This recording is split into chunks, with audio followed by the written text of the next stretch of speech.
हिंद दोस्तों। तो आज फिर एक नए टॉपिक के साथ आपके बीच हूँ, है ना? तो अभी फ़िलहाल हम लोग क्या कर रहे हैं, सारी जो पेपर है उनकी एनालिसिस कर रहे हैं। अभी रिसेंटली हमने पेपर 7 का एनालिसिस किया था अ, और उसके बाद इकोनॉमिक सर्वे का। तो आज इंडियन हिस्ट्री का स्टार्ट कर रहा हूँ। इंडियन हिस्ट्री का इसलिए क्योंकि बहुत सारे लोगों को वही परेशानियाँ होती हैं जो मुझे हुआ करती थी कि इतना बड़ा सिलेबस है ना? इसमें आपका सिर्फ़ 75 मार्क्स का आता है मेंस में और उसमें 3 पार्ट हैं। आपका एंशिएंट है, अ, मिडीवियल है और मॉडर्न है। एक को आप पढ़ते हो तो दूसरा भूल जाते हो। तो जितने चैलेंजेस आपको हो रहे हैं वो सब हम लोग को भी होते थे। बट कहीं न कहीं आपको उसका रास्ता ढूँढना होता है और आप जैसे-जैसे पढ़ते जाओगे ना तो आपको आइडिया हो जाएगा कि इतना भी डिफ़िकल्ट नहीं है और कैसे अप्रोच करना है। तो ये वीडियो उसी के लिए बनाया गया है।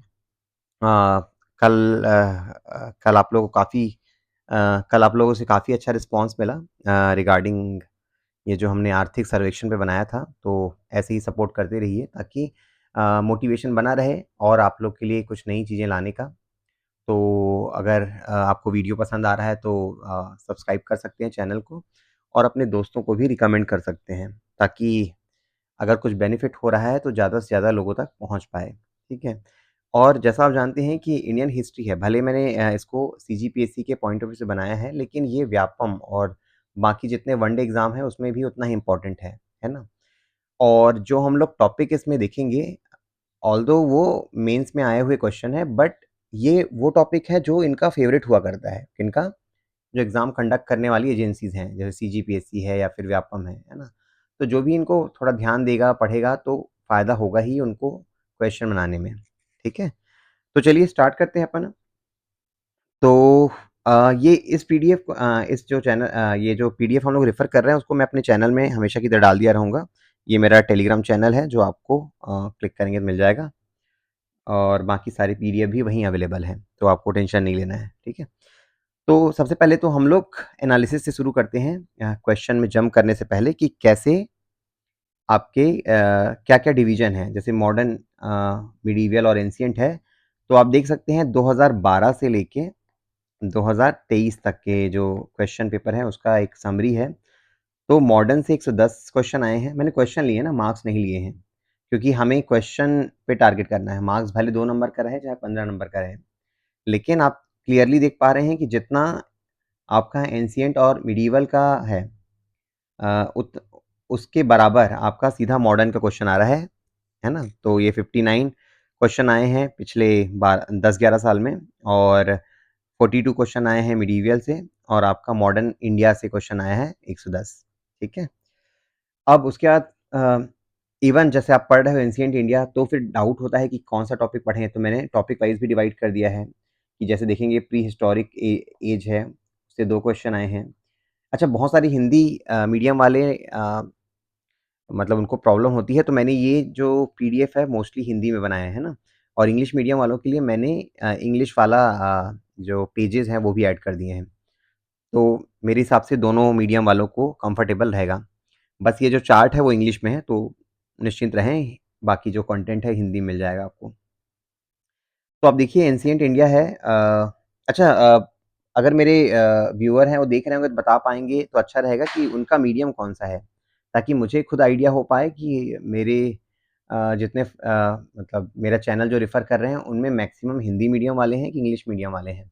ताकि उसके हिसाब से जो कंटेंट है उसको मॉडिफ़ाई किया जा सके फ्यूचर में, है ना? अभी वाला तो मैंने कोशिश करी है कि मेरे जो जितने भी मटेरियल इंग्लिश में थे उसको हिंदी में कन्वर्ट करने का, ठीक है? तो देखिए एंशिएंट से आपका प्री हिस्टोरिक एज से आया है, 2 क्वेश्चन आया है। इंडस सिविलाइजेशन से 11 क्वेश्चन आया है, ये बहुत इम्पोर्टेंट टॉपिक है। जैनिज़्म, बुद्धिज़्म से 14 क्वेश्चन आए हैं। आपके ये मौर्यन डायनेस्टी से 7 क्वेश्चन और आपके गुप्त काल से 11 क्वेश्चन आए हैं, ठीक है? तो आप क्लियरली देख सकते हैं कि ये मेन एरियाज़ हैं। उसके अलावा भी जो सेकेंडरी में बोलेंगे तो वैदिक सिविलाइजेशन से क्वेश्चन आता है लगातार, ठीक है? मिडीवियल इंडिया में देखेंगे तो कौन-सा सबसे बड़ा पार्ट है? ये सल्तनत, इसमें ना ये भी है, मुगल भी इंक्लूडेड है। अंदर जाएँगे दिख जाएगा। तो ये 12 क्वेश्चन आया है और बाकी सबसे इक्वल मराठा बहुत इम्पोर्टेंट है जिसमें शिवाजी और उनका जो कैसे उनका एडमिनिस्ट्रेशन था, मतलब कैसे वो जो अष्टप्रधान वाला है वो क्वेश्चन हमेशा आता है। भक्ति मूवमेंट से तो ये थोड़ा ट्रिकी इसलिए है क्योंकि हर बार नए-नए संत को ऐड कर देता है। कभी चैतन्य प्रभु के बारे में पूछेगा, कभी-कभी पूछता है गुरु नानक के बारे में, तो लेकिन मुझे जो लगता है कि आप लोग को भी बेसिक आइडिया तो रहता है ना?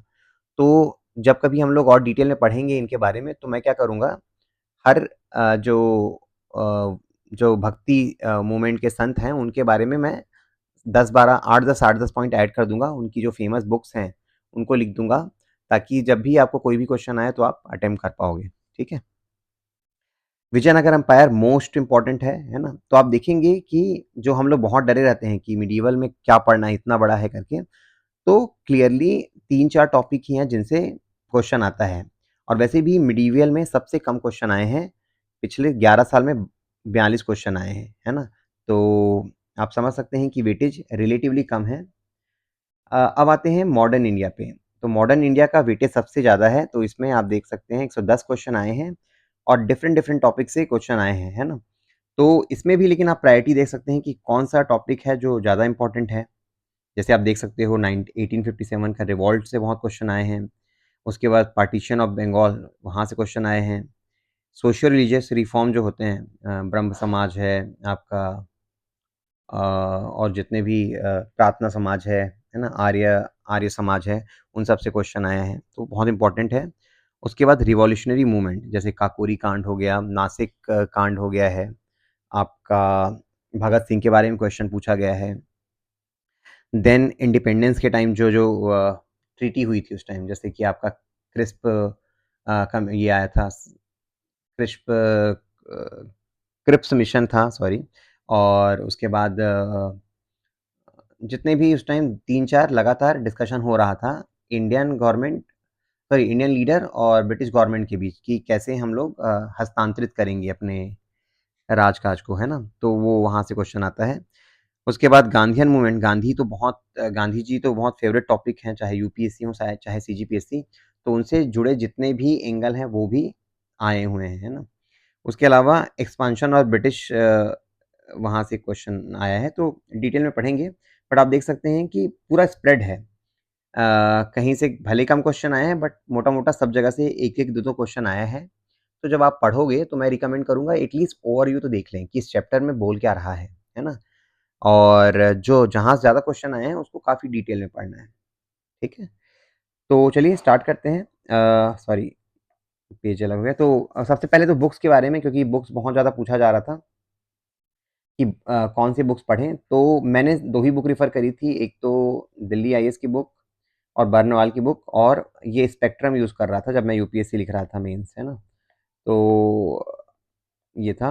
और एनसीईआरटी जो नए हैं वो लोग रेफ़र कर सकते हैं, जो ऑलरेडी पढ़ चुके हैं, तो एनसीईआरटी उनको काफ़ी बेसिक लगेगा, है ना?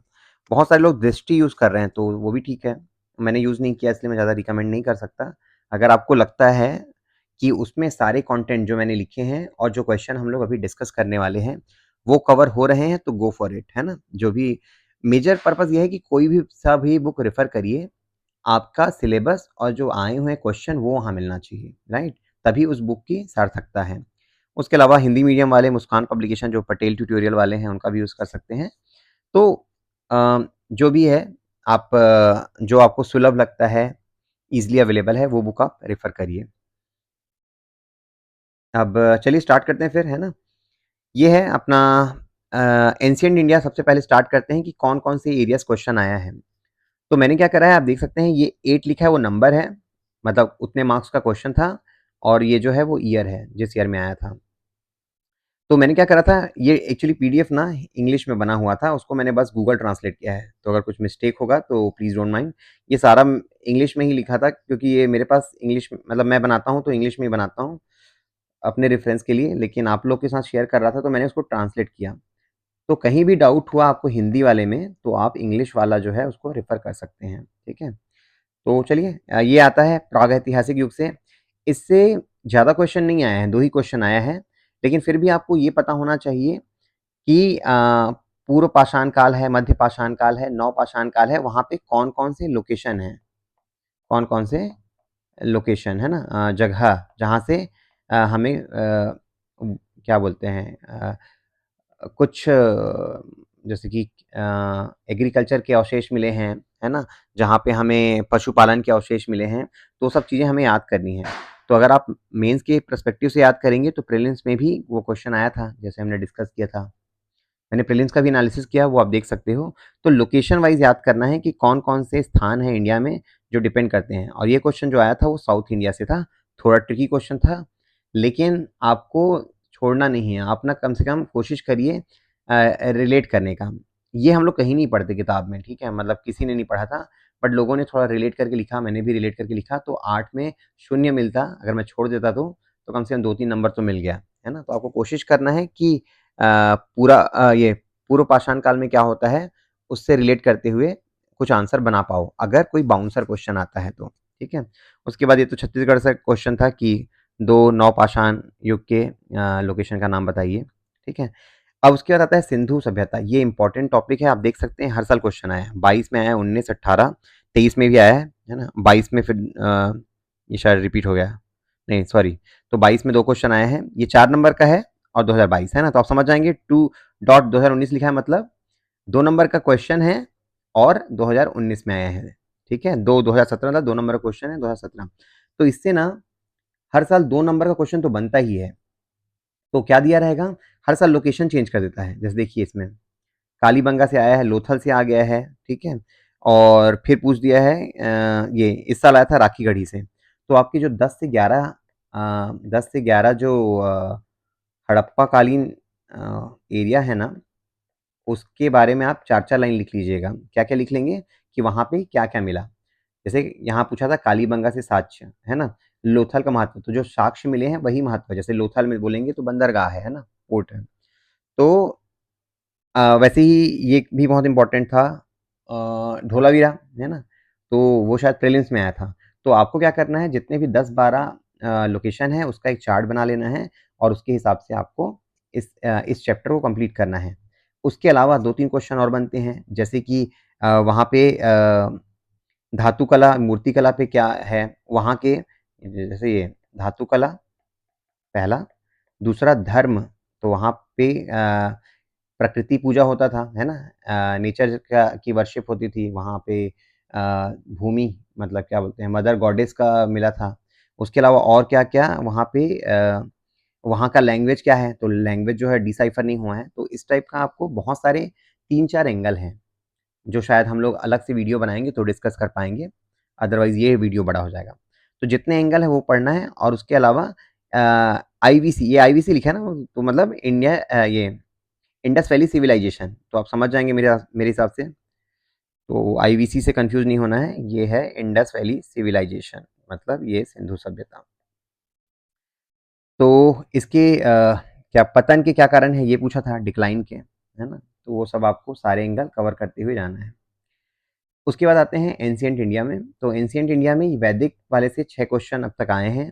तो इसमें तो वही पूछता है कि संस्था कौन-कौन सा है। तो जैसे सभा, समिति और विदत, है ना? तो ये आप पढ़ ही लीजिएगा।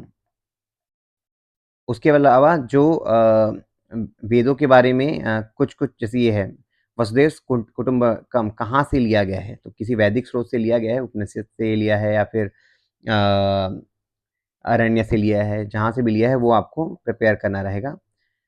उसके बाद जो वैदिक गॉड हैं, जैसे कि वरुण है, उसके बारे में क्वेश्चन आया है। आप देखेंगे आपका ऋग्वेद में जो है इंद्र का 250 बार, अग्निदेव का 200 टाइम मेंशन है, तो उनके बारे में क्वेश्चन पूछ सकता है। उसके अलावा इम्पोर्टेंट है वैदिक कालीन साहित्य कौन से हैं? तो साहित्य मतलब वेदों के बारे में पूछ रहा है, वैदिक कालीन में तो ये आता है ना, और उसके बाद ये जो उपनिषद हैं और पुराण हैं, पुराण तो शायद बाद में आया। तो जो-जो वहाँ पे वैदिक साहित्य हैं, उनके बारे में आपको एक शॉर्ट नोट्स बना लेना है। तो 2-2 नंबर के क्वेश्चन आए हैं और मैक्स टू मैक्स 4 नंबर का क्वेश्चन आया है। उसके बाद आता है very, very important Jainism, Buddhism. ये प्रीलिम्स में भी इक्वली इंपॉर्टेंट है और मेंस में भी। तो बहुत सारे जो कलीग्स हैं पूछते हैं कि सर मेंस का पढूँ कि प्रीलिम्स का? तो इसका आंसर देना चाहूँगा कि आप जब हिस्ट्री पढ़ रहे हो ना, तो डिटेल में पढ़िए। तो आपको मेंस का तैयारी हो ही रहा है, लेकिन प्रीलिम्स में जो डिटेल क्वेश्चन पूछता है ना, वो भी ईज़िली बनेगा, ठीक है? तो इसमें क्या है देखिए ये सुत्त पिटक है, ये कौन-सा है आपका बुद्ध का बौद्ध लिटरेचर है, वो पढ़ लीजिए। महावीर के जीवन से जुड़े 3 स्थान, अब हो सकता है आपको रिलेट करके पढ़ना है, अगर महावीर के जीवन से जुड़े 3 स्थान पूछा है तो हो सकता है अगली बार बुद्ध से जुड़े 3 स्थान के बारे में पूछ ले, है ना? एक बार अगर बुद्ध बौद्ध लिटरेचर के बारे में पूछा है, अगली बार जैन लिटरेचर के बारे में पूछ सकता है। अब तक आया है क्वेश्चन बौद्ध परिषद जो बुद्धिस्ट काउंसिल 4 हुए हैं ना, उनके बारे में पूछा है। हो सकता है अगली बार जैन काउंसिल के बारे में आ जाए, है ना? अभी तक नहीं आया मेंस में, लेकिन ये प्रीलिम्स में आया था, 2 जैन काउंसिल के बारे में। तो आपको कोरिलेट करके पढ़ते जाना है। और ये तो उनका फेवरेट टॉपिक है कि बुद्धिज़्म और जैनिज़्म में समानताएँ और अंतर बताते हुए चलिए, ठीक है? देखिए काउंसिल जो है बुद्धिस्ट काउंसिल इतनी बार आया है ना आपको तो रटा होना चाहिए, ठीक है? उसके बाद पंच स्कंद बुद्धिज़्म में क्या होता है? तो ये ना आपको पेपर 6 में हम लोग पढ़ते हैं जब फिलॉसफी डिटेल में, तो वहाँ मिलता है। श्वेतांबर और दिगंबर में अंतर, ये जो जैनिज़्म के 2 वो हैं, क्या बोलते हैं उसको डिवीज़न हुआ था जैनिज़्म का, दिगंबर सेक्ट और श्वेतांबर में, तो उनके बीच में अंतर। पंच महाव्रत क्या हैं? आप जानती ही हैं इसको, है ना? जो 5वाँ जो जैन लोग फ़ॉलो करते हैं। तो ये सब चीज़ें आपको रिवाइज़ करके रखना है, ठीक है? उसके बाद नेक्स्ट टॉपिक आते हैं मगध साम्राज्य पे। तो पहले क्वेश्चन कम आया था देखिए 2012 में आया था, 21 में, लेकिन 2023 में फिर से पूछ दिया गया कि किस टाइप के मतलब लोकतांत्रिक व्यवस्था थी। तो आपको चेक करना है कि वो रिपब्लिक था, ठीक है? कि डेमोक्रेटिक था, कैसा था? राजतंत्र था, प्रजातंत्र था, कैसा था? तो आपको वो मिल जाएगा आपकी किताब में। उसके बाद आते हैं मौर्यन अर्थव्यवस्था। तो दोस्तों एक चीज़ तो आप देख रहे होंगे ना, कई-कई टॉपिक जो कम छुए गए थे उनसे क्वेश्चन पूछा जा रहा है। तो आपको ऐसा नहीं करना है कि क्वेश्चन यहाँ से नहीं आया है तो छोड़ ही दें। एटलीस्ट आपको जो मेजर क्वेश्चन बन सकते हैं, उसको पढ़ना है। जैसे ये जो मगध जनपद था, उसके जो 16 महाजनपद हैं वो सब हमने याद करके रखे थे, ठीक है? और उनकी राजधानी भी याद करी हुई थी। क्यों याद करी हुई थी? क्योंकि प्रीलिम्स में पूछ देता है कई बार, है ना? लेकिन वो मेंस में काम आ गया, क्वेश्चन उसके अटेम्प्ट हो गए थे। उसके बाद मौर्यन पॉलिटी से आया है, ये ना अगर आपका इंटरव्यू में जाता है तो ये बहुत पूछा जाता है, मतलब उइके मैम जो हिस्ट्री का क्वेश्चन पूछती है तो ये पूछती है कई बार, है ना? जैसे मेगास्थनीज के बारे में पूछ दी थी मेरे एक दोस्त को। तो आपको कौटिल्य का सप्तांग सिद्धांत है, ये तो आप फिलॉसफी में भी पढ़ोगे। सॉरी, ये इस टाइप के क्वेश्चन जो हैं कि आर्थिक नियंत्रण के लिए क्या-क्या मतलब उनके क्या बोलूँ आर्थिक नियंत्रण के लिए क्या-क्या उपाय किए थे, है ना? तो कोई भी आप डायनेस्टी को पढ़ रहे हो तो क्या-क्या पढ़ोगे? आप उसका पॉलिटिकल स्ट्रक्चर देखोगे, इकोनॉमिकल देखोगे और कल्चरल देखोगे, है ना? कल्चरल में सब आ जाएँगे, कौन-कौन से? लिटरेचर आ जाएगा, जो उस टाइम किताबें हैं। लिटरेचर के बाद क्या आएगा आपका? वो जो भी आपके मंदिर बन रहे हैं या फिर कोई भी आर्ट फॉर्म है, वो आएगा और क्या आ सकता है? लिटरेचर हो गया, आर्ट फॉर्म हो गया। अगर उन्होंने कुछ जैसे मौर्यन के टाइम में आप देखे होंगे कि काफ़ी उन्होंने केव आर्किटेक्चर बनाए हैं। दशरथ के टाइम में भी बना है 12 बार और नागार्जुनी वाले, है ना? तो वो सब आपको डिटेल में पढ़ना है क्योंकि आने वाले टाइम में ये पूछ सकता है कि अशोकन टाइम में आर्ट एंड कल्चर के बारे में बताइए, है ना? क्या विकास हुआ? उसके बाद महामात्र के बारे में पूछा गया है। बेसिकली इसमें जो फ़ेमस एलिमेंट है, जैसे अशोका से रिलेटेड बहुत सारी चीज़ें हैं, वो याद रखना है। जैसे कि अशोका के 13 रॉक एडिक्ट हैं, तो उनके क्या मैसेज थे? अशोका का जो धम्मा है, उसके बारे में क्वेश्चन पूछ सकता है और उसके बाद फिर अशोका के बाद हाँ, ये सब क्वेश्चन हो गए, है ना? तो इनसे ही क्वेश्चन बनते हैं। अशोक से बहुत सारा क्वेश्चन बनता है, ठीक है? जैसे इसमें क्वेश्चन आया है, अशोक के बाद जो 4 उनके सक्सेसर थे, उनके नाम बताइए। ऐसे ही क्वेश्चन आ सकता है। अ, ये जो 3 टॉपिक हैं कनिष्क, शुंगा एंड सातवाहना, इनसे कम क्वेश्चन आया है, ठीक है? बट सातवाहना डायनेस्टी पढ़ना चाहिए ये मेरा कहना है। शुंगा डायनेस्टी कौन है? जिन्होंने आपका जैसे पुष्यमित्र शुंगा जिन्होंने आखिरी बृहदर्थ की हत्या करके शुंगा डायनेस्टी की स्थापना की थी, है ना? तो प्रीलिम्स फाइट पढ़ोगे तो आपको सब पढ़ना पड़ेगा। शुंगा डायनेस्टी है, फिर कान्व डायनेस्टी है, उसके बाद फिर सातवाहना। तो सातवाहना जो है ये दक्षिण में था, है ना? तो सातवाहन डायनेस्टी के बारे में जैसे ये लोग मातृ सत्तात्मक थे, तो इससे क्वेश्चन बनता तो है, भले अब तक नहीं आया है। तो मैं चाहूँगा इन दोनों में से ना आप जो मेजर वो हैं मेजर टॉपिक बनते हैं, जैसे कि सातवाहन में बनेगा कौन-कौन से राजा थे, ठीक है? और उनका आर्ट एंड कल्चर में क्या योगदान था, जैसे कि उन्होंने शायद अजंता में भी एक आध गुफा में उनका है सिग्निफिकेंस। अब आता है फिर से एक मेजर टॉपिक, वो आता है गुप्त काल का, गुप्त साम्राज्य कला। तो उसमें मंदिर वास्तुकला इनके टाइम में ही फेमस हुआ। देखिए 2-2 बार आ चुका है, 2018 में भी आया, 2017 में भी आया। उसके बाद जो केव आर्किटेक्चर है, 17वीं गुफा के बारे में, तो ये जो है अगेन आपको मिल जाएगा एनसीईआरटी की एनसीईआरटी की बुक में मिल जाएगा। क्लास 11th वाले में फाइन आर्ट करके है, ठीक है? तो उसमें काफ़ी कुछ मिलेगा। गुप्त काल में साइंस और टेक में भी काफ़ी डेवलपमेंट हुआ था, ठीक है? इन सबको आप ना चाहें तो नितिन सिंघानिया से भी कर सकते हो, जो आर्ट एंड कल्चर वाला पार्ट है। उसके बाद आपके और कौन से हैं? चंद्रगुप्त के जो 9 रत्न थे वो याद कर सकते हैं, है ना? ये भले नहीं आया है बट फ्यूचर में आ सकता है। उसके बाद उस टाइम जो एजुकेशनल इंस्टीट्यूट थे, नालंदा जैसे आप जानते हैं कुमारगुप्त के द्वारा करा गया था उसको डेवलप, है ना? तक्षशिला है, ये भी बिहार में ही है। सॉरी तक्षशिला आपके नॉर्थ वेस्टर्न में है। विक्रमशिला एक्चुअली बिहार में है। उसके बाद गुप्त काल में विज्ञान की प्रगति तो अगेन रिलेटेड है। विज्ञान की प्रगति इसलिए इसमें पूछता है क्योंकि आपके जो चंद्रगुप्त द्वितीय थे, उनके काल में बहुत सारे साइंटिफिक मतलब वो थे, एस्ट्रोलॉजी में थे, वराहमिहिर का आपने नाम सुना है ना? उसके अलावा आर्यभट्ट के बारे में आपने सुना है। तो बहुत सा और उसके बाद आपका आर्यभट्ट हो गया, फिर शंकु के बारे में सुना है ना? तो वास्तुकला और साइंस, मैथ सब में डेवलपमेंट हुआ था, तो इसका जब आंसर बनाएँगे ना, तो आपको 15 नंबर के हिसाब से बनाना है क्योंकि बहुत बड़ा आंसर पूछता है। मतलब गुप्ता काल में आर्ट एंड कल्चर में क्या डेवलप हुआ, तो आर्ट एंड कल्चर में आप देखेंगे तो लिटरेचर बहुत सारे हुए हैं। अमर सिन्हा, वात्स्यायन उनके ही टाइम में थे, है ना? और ये कालिदास इनके पीरियड में थे। तो गुप्ता पीरियड के बारे में जितना डिटेल में पढ़ सकते हैं ना पढ़िएगा, ठीक है? और मैं अपने वीडियो में फिर से और एंगल को डिस्कवर करने की कोशिश करूँगा। एक टॉपिक आया था हर्षचरित के बारे में। हर्षचरित ना मतलब ये पोस्ट गुप्ता पीरियड का आता है, बट एक बाउंसर टाइप का क्वेश्चन पूछा था 2022 में, बट ठीक है ये बन जाएगा आप लोगों से। मतलब लिख तो ले वो लोगे ही। अब एक आया था एंशिएंट हिस्ट्री का ही लास्ट टॉपिक, वो था दक्षिण के प्रमुख राजवंश, तो उसमें चोला डायनेस्टी का बहुत आता है। उसके अलावा संगम काल में राजस्व व्यवस्था क्या था और संगम काल के ना साहित्य पूछता है। इस साल शायद साहित्य पूछा था, पता नहीं क्वेश्चन कैसे मिस हो गया। साहित्य के बारे में पूछा था, तो आपको ना कौन-कौन से साहित्य जो आपने पढ़ा है, शिलापदिकरम, है ना? और 2-3 हैं अ, उन लोग को याद करके रखना है। और दक्षिण भारत की द्रविड़ स्थापत्य शैली के मंदिरों की प्रमुख विशेषताएँ बताइए। तो आपके जो आप हमेशा पढ़ते हो तो ये नागर शैली और ये द्रविड़ शैली, है ना? तो कंपैरिज़न करके पढ़ लीजिए, कभी हो सकता है पेपर में कंपैरिज़न आ जाए। बट अभी वाले क्वेश्चन में सिर्फ 2 नंबर का आया था, तो आपको 4 पॉइंट लिखना था, है ना?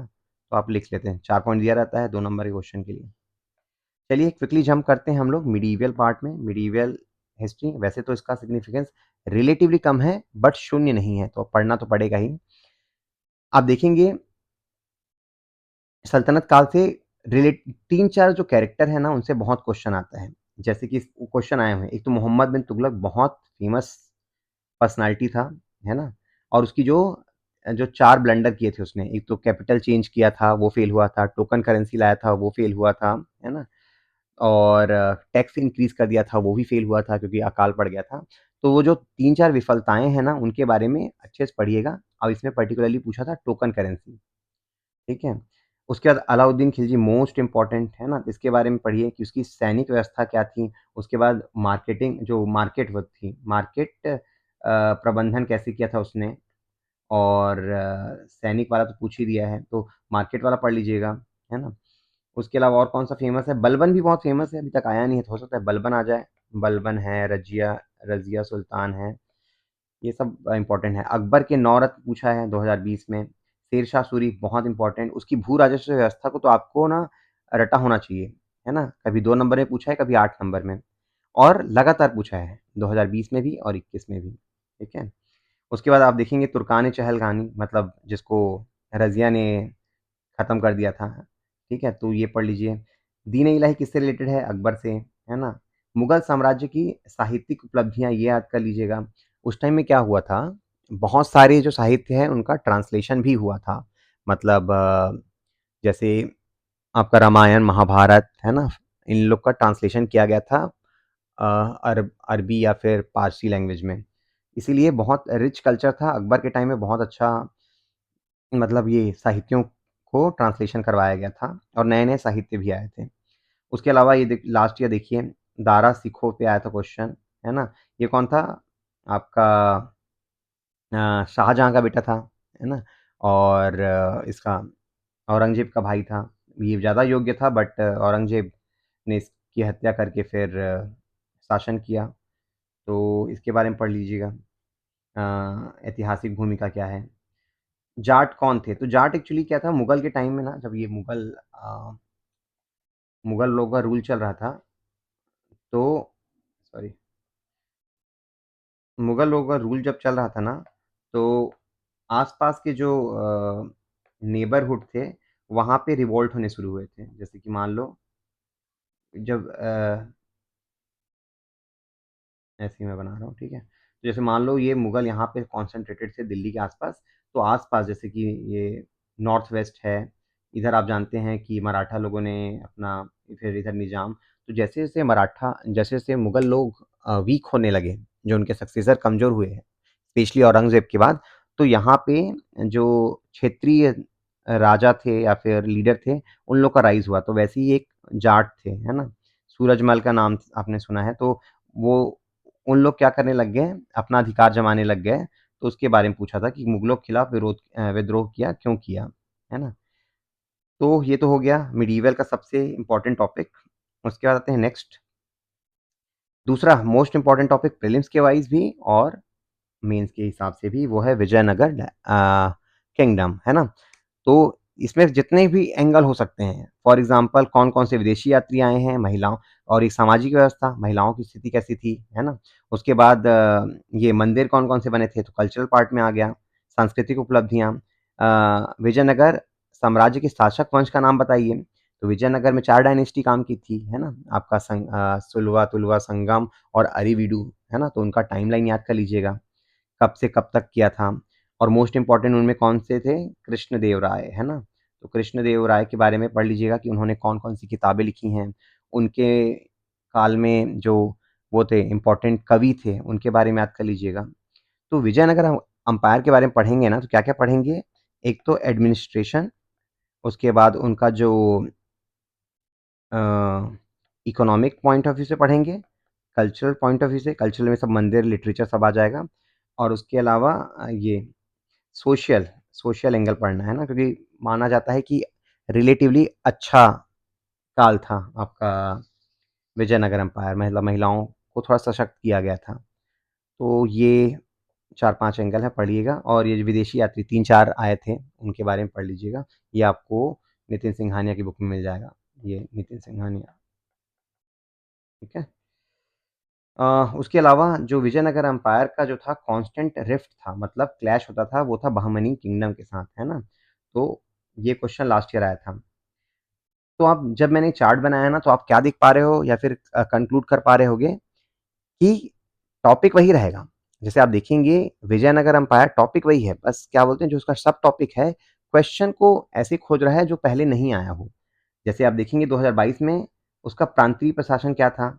वो पूछा था और 2023 में पूछा है कि जो कॉन्फ्लिक्ट हुआ था बहमनी के साथ है ना उसके बारे में जैसे आपने पढ़ा है ना क्या था तालीकोटा का युद्ध है ना एग्जैक्ट याद नहीं मुझे बट शायद 1650-65 में हुआ था जिसको क्या बोलते हैं राक्षस का युद्ध ऐसा बोलते हैं तो वो सब के बारे में तो टॉपिक वही रहेगा विजयनगर एम्पायर फ्यूचर में भी पूछा जाएगा बट कौन सा एंगल पूछेगा ये बोलना या तो रिपीटेड हो सकता है या फिर नया हो सकता है इसीलिए आपको विजयनगर एम्पायर को एंड टू एंड पढ़ के रखना है अब आते हैं भक्ति मूवमेंट तो जैसे मैंने बताया कि हर बार अलग अलग उनको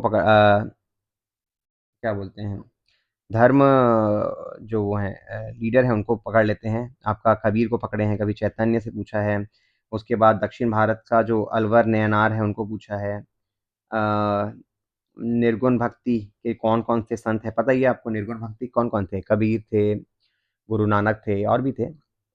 और उसके बाद ये एक डिटेल क्वेश्चन था शायद 20 नंबर का था कि भक्ति आंदोलन प्राचीन काल में जन्मा बट मध्यकालीन में चमका, है ना? तो उसको एक जस्टिफाई करना था। ये एक्चुअली यार नानक है, नानक के सामाजिक सुधारों के बारे में चर्चा करें, ठीक है? तो इसके अलावा बहुत सारे आते हैं, मीराबाई और रसखान भी आया हुआ है, इसके अलावा भी बहुत सारे आते हैं, जैसे कबीर कवर हो गया तो हो सकता है अगली बार तुलसीदास के बारे में पूछ दें, है ना? सूरदास के बारे में पूछ दें, तो आपको 10 से 12 जो हैं इम्पोर्टेंट भक्ति कवि, उनके बारे में याद रखना है और उनकी रचनाएँ क्या है, वो पढ़ लीजिएगा। सूफ़ी से बहुत क्वेश्चन आता है, तो सूफ़ी में जो 4 स्ट्रीम हैं, है ना? जैसे चिश्ती सिलसिला, चिश्ती हो गया और सुहरावादी, तो उन सबको मैंने एक्चुअली रटा हुआ था, कभी शेयर करूँगा। चिश्ती के 4 संत मैंने पढ़ लिया था, मुझे लगा कि नेक्स्ट टाइम चिश्ती तो पूछ लिया है, तो सुहरावादी के पढ़ लेता हूँ 4 ठो, है ना? तो इस टाइप का आपको याद रखना है। बट बेसिक तो ये है कि सूफ़ीवाद के सिद्धांत क्या है, उसके बारे में पूछा था और इस साल 15 नंबर का क्वेश्चन जो मैंने अटेम्प्ट किया था, वो था भक्ति और सूफ़ी संत में समानताएँ, मतलब विचारधाराओं में समानताएँ क्या हैं, ठीक है? उसके बाद ये क्या आ गया, मराठों का उदय, यहाँ से क्वेश्चन आया है, तो मराठों की कर प्रणाली जो चौथ और सरदेशमुखी मोस्ट फेमस है, बहुत बार आया है। मराठा के उत्थान का कारण, मतलब मराठा राइज़ में आए, क्यों? क्योंकि उनको स्ट्रॉन्ग लीडरशिप मिल गई थी, है ना? शिवाजी के रूप में। तो 4 पॉइंट बनाने हैं आपको। अष्टप्रधान मोस्ट इम्पोर्टेंट, ये तो रिपीट हुआ देखिए, 16 में भी आया था और मराठा के उत्थान 18 में भी आया है। इसलिए मैं ये एक्चुअली बनाने का पर्पज़ था कि क्वेश्चन रिपीट हो रहे हैं। आपको मेंटली प्रिपेयर होके जाना है ताकि ये लोग बोलते हैं ना कि सर टाइम नहीं मिल पाता, क्वेश्चन छूट जाता है। जब आप रिपीटेड क्वेश्चन को बनाएँगे ना तो आपका टाइम और जल्दी मतलब और बचेगा क्योंकि आप मेंटली उसका आंसर जानते हो। टाइम उनमें लगता है जिनमें आपको सोचना पड़ता है। अष्टप्रधान बार-बार आया क्वेश्चन, आप देख सकते हो, अब बीच में 2 बार दिखा चुका हूँ, अष्टप्रधान यहाँ पे भी आया है। अब देखना है शिवा जीके में आपका उनका राजनीतिक संगठन मतलब पॉलिटिकल ऑर्गेनाइजेशन और ऑर्गेनाइजेशन इकोनॉमिक वो सिनेरियो कैसा था, ठीक है? क्विकली दोस्तों आते हैं अपन मॉडर्न हिस्ट्री पे। तो मॉडर्न हिस्ट्री में जो-जो यूरोपियन आए थे, उनका सीक्वेंस याद कर लीजिएगा। जैसे कि आपका पुर्तगीज़ आए थे, है ना? उसके बाद डच आए थे और ब्रिटिश आए थे, फ्रांसीस आए थे। इन सब के बारे में आप और जो इम्पोर्टेंट लोकेशन में जो बंदरगाह बनाए थे, मतलब फैक्ट्री बनाए थे, उनके बारे में आप लोग याद कर लीजिएगा ना, क्योंकि ये क्वेश्चन आया हुआ है प्रीलिम्स में। मेंस में भले ही ना पूछे बट उसके बाद भारत में फ्रांसीसी की असफलता के कारण, ये इम्पोर्टेंट क्वेश्चन है। ब्रिटिश सफल हुए लेकिन फ्रांसीस नहीं हुए, ठीक है? उसका कारण आपको लिखना है। तो बहुत सारे कारण हैं, वो लोग नेवी में बहुत स्ट्रॉन्ग थे और उनका क्या बोलते हैं कैपिटलिस्ट माइंडसेट था और 4-5 आंसर 4-5 पॉइंट तो लिखने ही होते हैं जब 2 नंबर का क्वेश्चन आया तो। उसके बाद ब्रिटिश साम्राज्य का विस्तार, युद्ध और कूटनीति मतलब उन्होंने क्या-क्या टैक्टिक्स अपनाए। जैसे आप देखोगे कि सूरत की संधि हुई थी, सॉरी इसको ऐसे लिखिए, सूरत की संधि आपका 4 नंबर का आया था 2021 में। कुछ फ़ॉन्ट ऊपर-नीचे हो गए हैं तो इग्नोर मारिएगा या फिर इंग्लिश वाला वर्ज़न देख लीजिएगा। मैं ना उसको लेंस से कर रहा था, गूगल लेंस से, तो ये तो रिंग फेंस नीति क्या है? बक्सर की लड़ाई के परिणाम, तो ये वो सब क्वेश्चन है जो कि उनके एक्सपांशन से रिलेटेड है ना? सिराजुद्दौला के साथ जो प्लासी का युद्ध हुआ था, बक्सर की लड़ाई, उसके बाद ये अवध है जी, अवध है ना? दिस इज़ अवध है। अवध और ये ईस्ट इंडिया कंपनी इसलिए ईआईसी है, के बीच संबंध कैसा था? द्वैत शासन से क्या समझते हैं? तो आप जानते होंगे किसके टाइम था? वारेन हेस्टिंग के टाइम, है ना? जिसमें द्वैत शासन मतलब जो बंगाल का गवर्नर था वो रिस्पॉन्सिबल था एडमिनिस्ट्रेशन के लिए, लेकिन पूरा कर तो अंग्रेज ले जाते थे, है ना? तो रिंग फेंस रिपीट हुआ है दोस्तों, इसलिए आपको रिंग फेंस की नीति को याद करना है। ग्रामीण अर्थव्यवस्था, उस टाइम जब ब्रिटिश आए तो पूरी जो एग्रीकल्चर था उसका कमर्शियलाइज़ेशन हो गया, है ना? तो उसके क्या दुष्प्रभाव थे, उसको आपका आंसर करना है। कपड़ा उद्योग और हस्तशिल्प पे क्या फ़र्क पड़ा? आपको पता ही है पूरा बर्बाद हो गया था, है ना? हमारा जो रिच रूरल इकोनॉमी था वो डिस्ट्रॉय हो गया था और सब लोग फिर खेती में डिपेंडेंट हो गए। जो पहले रूरल इंडस्ट्री टाइप का था ना कि सब लोग गाँवों में सेल्फ सफिशिएंट थे। जैसे ही ब्रिटिश के सस्ते गुड्स आए तो सब बर्बाद हो गया, है ना? उसके बाद ये तो सबसे इम्पोर्टेंट है, वेरी, वेरी इम्पोर्टेंट आपको पढ़ना ही है, वो है जो बंदोबस्त हैं, परमानेंट, रैयतवारी, महलवारी, है ना? तो कौन किसके फाउंडर हैं? जैसे देखिए 2022 में क्या लिख दिया है मैंने, 2023 है क्या? ये 25 तो नहीं होगा, बट ये रिपीट हुआ है क्वेश्चन। थॉमस मुनरो और रीड की जो क्या था, रैयतवारी था, वो रिपीट हुआ है, स्थायी बंदोबस्त, महलवारी। तो सब आ चुके हैं, हो सकता है कंपेरिजन आ जाए दो में। इन दो टॉपिक से क्वेश्चन नहीं आया अभी तक, या फिर किसी में मिक्स होगा तो समझ में नहीं आया। उसके बाद 1858 के बाद जब रिवॉल्ट हुआ 1857 में, तो 58 में कुछ संशोधन हुए। मतलब ब्रिटिश को ये दिखाना पड़ा कि हम चाहते हैं कि यहाँ पे सुराज आए, है ना? तो कुछ-कुछ घोषणाएँ हुई, उसके बारे में पूछा है। रानी की 1858 की उद्घोषणा के बारे में मुख्य बिंदु बताइए। ड्रेन ऑफ वेल्थ थ्योरी जो है, उसके बारे में पढ़ लीजिएगा। 1858 के बाद जो अर्बन इकोनॉमी थी, उसके बारे में ये एक्चुअली रिपीट हो गया, इसको इग्नोर करिए। रेलवे का विकास, है ना? तो रेलवे का विकास हुआ तो क्या पॉज़िटिव और क्या नेगेटिव था भारतीयों के परिप्रेक्ष्य में? ये इंटरव्यू में भी पूछ दिया था, है ना? कि मेरे से पूछा गया था, तो वो हो गया था। उसके बाद लॉर्ड कर्जन ने कुछ सुधार किए थे। आपको 2 चीज़ बताना चाहूँगा कि मॉडर्न मैन ऑफ इंडिया ना इसको बोलते हैं। मॉडर्न मैन ऑफ इंडिया, ये एक्चुअली विजय मैम का क्वेश्चन था। ये बोलते हैं आपको राजा राम मोहन राय को, और मेकर ऑफ मॉडर्न इंडिया, वो बोलते हैं maker of modern India Dalhousie को बोलते हैं। क्यों? क्योंकि उसके टाइम में बहुत सारे ये टेलीग्राफ है, रेलवे है और बहुत सारी चीज़ों का डेवलपमेंट हुआ था। ठीक है? डलहौजी को मेकर ऑफ मॉडर्न इंडिया बोलते हैं और मॉडर्न मैन ऑफ इंडिया राजा राम मोहन को बोलते हैं। एनीवेज़ तो ये रेलवे से रिलेटेड क्वेश्चन देख लीजिएगा। उसके बाद संवैधानिक जो विकास हो रहा था, जानते ही हैं कि जो अभी हमारा एक्ट है लेटेस्ट जो 1947 का था, वो उसके पीछे बहुत ब्रीफ बहुत हिस्ट्री है। तो 1858 में अधिनियम आया, फिर कुछ और डिमांड करी तो 1909, फिर कुछ और डिमांड 1919, फिर 1935। जो हमारा अभी संविधान है, उन्होंने 1935 से बहुत कुछ लिया हुआ है। उसके बाद जब इंडियन लोगों को चैलेंज किया गया था कि आपसे संविधान बन नहीं सकता, तो नेहरू रिपोर्ट आई थी जिन्होंने में उन्होंने फंडामेंटल राइट्स के बारे में और बहुत सारे प्रावधान के बारे में बताया था। तो ये सब पढ़ लीजिएगा।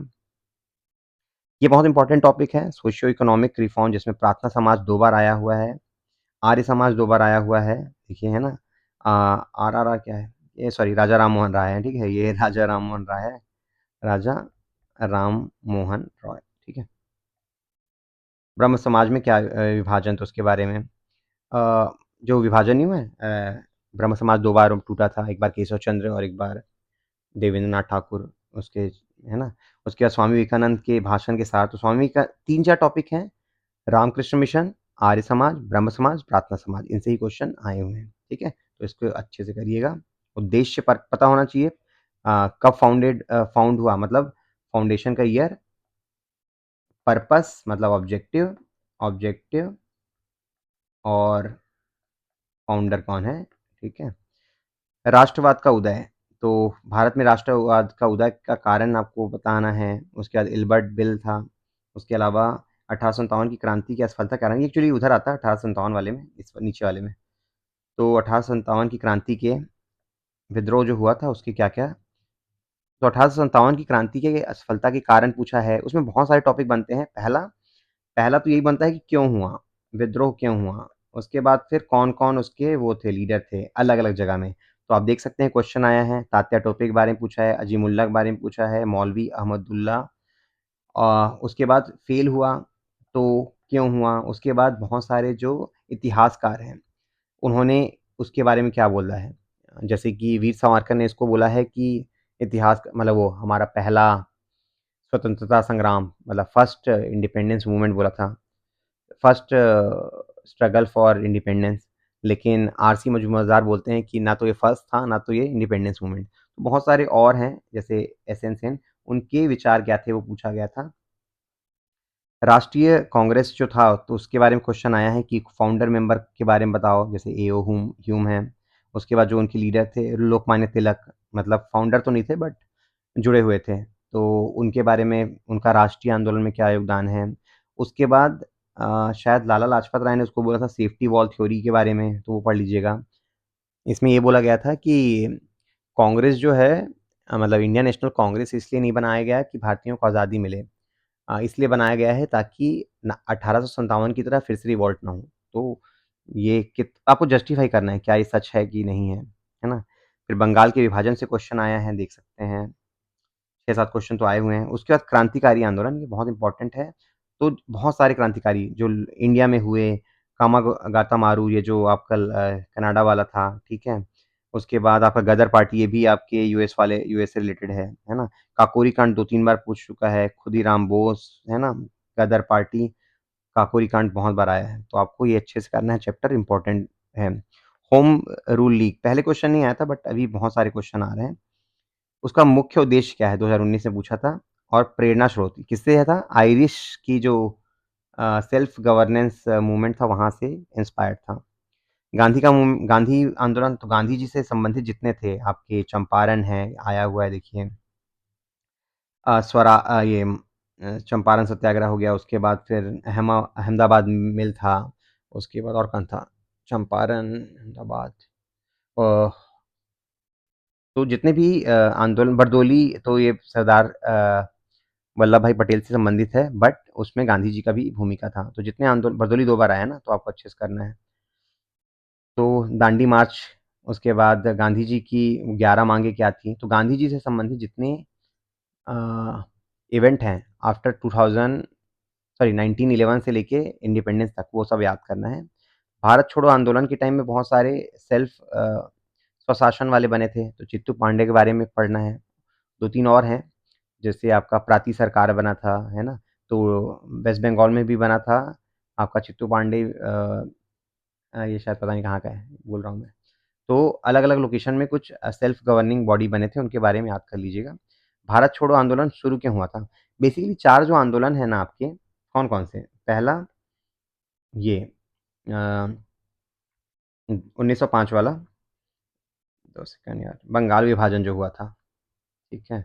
बंगाल विभाजन, उसके बाद नॉन कोऑपरेशन मूवमेंट, और उसके अलावा सिविल डिसोबीडियंस मूवमेंट और क्विट इंडिया मूवमेंट। इन चारों के बारे में क्यों हुआ था वो सब कारण आप पढ़ लीजिएगा। उसके बाद 3-4 टॉपिक ये हैं, मजदूर, किसान और आदिवासी आंदोलन, ठीक है। तो इन तीनों से एक एक क्वेश्चन आए हुए हैं। अ, दलितों के सुधार के लिए क्या क्या है, तो ज्योतिबा फुले और बी आर अम्बेडकर से संबंधित जितने भी टॉपिक हैं वो कवर कीजिए। मुसलमानों में सुधार के मूवमेंट चले थे, वहाबी, अलीगढ़ और देवबंद, ठीक है। अब ये आता है कि इंपॉर्टेंट टॉपिक जिससे लगातार क्वेश्चन पूछ रहे हैं, वो है इंडियन नेशनल आर्मी, मतलब आज़ाद हिंद फौज, है ना। तो उसका कैसे गठन हुआ था, नेताजी का क्या कंट्रीब्यूशन था, ये सब आपको पढ़ना है इसमें। अब आते हैं भारत की स्वतंत्रता और विभाजन, तो जो मैं बोल रहा था कैबिनेट मिशन प्लान, ठीक है। अब इसमें हो सकता है कैबिनेट मिशन पूछ लिया तो क्रिस्प मिशन पूछ सकता है, वॉवेल मिशन पूछ सकता है ना। तो इन सब के बारे में 4-4, 5-5 पॉइंट बना के रखना है। माउंटबेटन प्लान क्या था, 4 कारण जिसके कारण अंग्रेजों को स्वीकार करना पड़ा, किसको, भारत का डिवीजन, है ना। भारत के विभाजन की पृष्ठभूमि, तो पृष्ठभूमि से बहुत आ रहा है, मतलब भारत का विभाजन किन हालातों में हुए और क्यों कांग्रेस को एक्सेप्ट करना पड़ा, ठीक है। और एक क्वेश्चन आया था राज्यों का विलय, तो राज्यों के विलय में सरदार वल्लभ भाई पटेल का योगदान, है ना। तो ये आप प्रिपेयर कर लेंगे। तो दोस्तों इस टाइप से इसमें आपने देखा होगा कि कुछ टॉपिक बाकी टॉपिक से ज़्यादा इंपॉर्टेंट है और कुछ टॉपिक से मतलब रिलेटिवली कम क्वेश्चन आए हैं।